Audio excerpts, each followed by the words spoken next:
What's up guys, it's your boy Enzo, and many of you are probably wondering how the funnel in Mobile Legends works, and how the players will approach the game now. But take note, this strategy will work efficiently if everyone on your team will cooperate. Basically, funneling in Mobile Legends is just the same as how we are using the funnel in real life. A funnel has a wide circular surface at the top to help absorb some things like water, sugar, or anything that can be messy if we transfer it without a funnel. It will help us transfer every bit of the things we want to move without spilling and wasting. First, let's talk about the roaming mask because it's an essential part of how the funnel works. A roaming mask is an item wherein you will not gain gold or experience for the first 9 minutes of the game. The effect will occur whenever there is an ally of yours that doesn't have the roaming item nearby. Also, if your teammate has a roaming mask or a wooden mask with higher gold and experience towards you and they are nearby or beside you, you must know when to come to your teammates and whenever you don't have to. Tip: always look for your team status, so you will see if you have the gold advantage towards your core ally. Try to give them space for them to cope up and beat the gap so they will get more gold and experience faster. Another way is that you can go to the bushes to see whether there are upcoming enemies that might ambush your ally. This one will be a crucial factor in how the funneling works in Mobile Legends. It will prioritize your team scores or the carriers of your team and fatten them up as early as possible. And that is the reason why funnel meta works effectively with marksman heroes.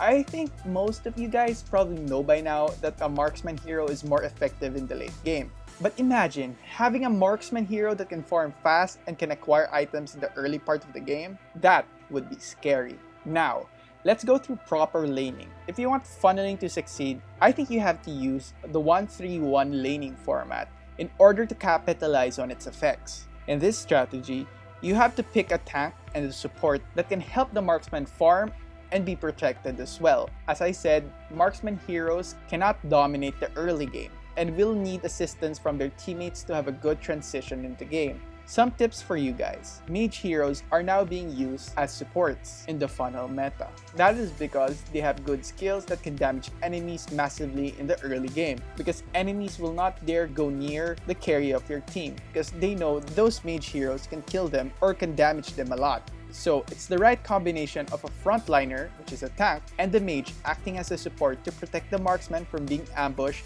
and from being disturbed in the farming phase. The marksman hero or the carrier of your team can earn gold faster and level up, which means you could dominate the game as early as you can. With 3 heroes of your team going into the mid lane, the 2 heroes will not have a choice but to take the bottom or the top lane alone. In this case, you have to pick the right heroes to use when you become an offlaner of your team, because anything can happen with just a single hero to defend it. Now, let's talk about rotation. There are so many variations of how a funnel can effectively rotate. Maybe we could create these variations someday, but now I will teach you the general idea on how to make the most out of the funnel strategy. First, you have to always think about how you could funnel your main core, which is most likely the marksman in your team or the carry in the mid lane. As I said, 3 heroes consisting of the tank, support, and carry will go to the middle lane. They will have to be efficient in terms of farming and getting objectives like the buffs or any other monsters that they can reach and kill. You have to maximize the map and gather all objectives they can gather. But these are 3 heroes in the mid lane also have the responsibility to go to the other lanes so they could help their teammates, because of course, the opponents will have a high interest in ambushing 2 heroes that are alone in their respective lanes. If that happens, it will become a 4 versus 1, ending in a massacre, and most probably a turret destroyed. But if anything goes south that you cannot respond to the specific lane, I suggest you can get some objectives on the other side of the map so it will not be a great advantage for your enemies. You should also consider getting the turtle, or ambushing the opposite lane of the enemy where there is also a single defender for the side lanes. I suggest you must think twice whether you will put up a fight for those heroes that will ambush you, or you have to let them take the tower to avoid getting yourself killed. Sometimes it's good to put up a fight that you know you can win. Being the off-laner of the team, it's not an easy job.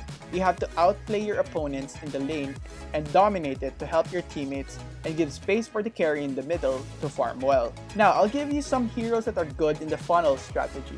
Just to clarify, you can use any other heroes that you want, but make sure that it will fit your team's lineup. These heroes, in my opinion, are the most efficient in this strategy as of now. First, for the mid lane carriers, we have Ling, Lancelot, Claude, Kimmy, Carry, Bruno, Wanwan, Hanzo, Roger, Helcurt, and lastly, Leomord.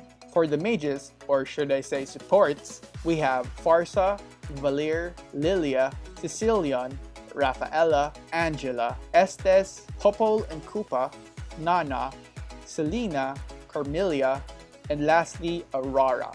And now for the tanks, we have Grok, Hylos, Kufra, Baxia, Atlas, and lastly, Gatotkacha. For the offlanes, we have Uranus, Thamus, Esmeralda, Jawhead, Cho, Xborg, and Masha. For now, this is all that I could give you to fully understand how the funnel strategy works. The season has ended and this wooden mask item might be nerfed, for it being a game changer. I think many players will have a hard time adjusting at first with their new roles, rotations, and strategies in the game. The good thing is that we have learned many lessons in this meta, like how we can use mage heroes as supports. So, what do you guys think? Leave your thoughts in the comment section below and don't forget to like, subscribe, hit the bell icon, and don't forget to visit yugatech.com/gaming for more news, tips, and tricks. It's your boy Enzo, and stay safe.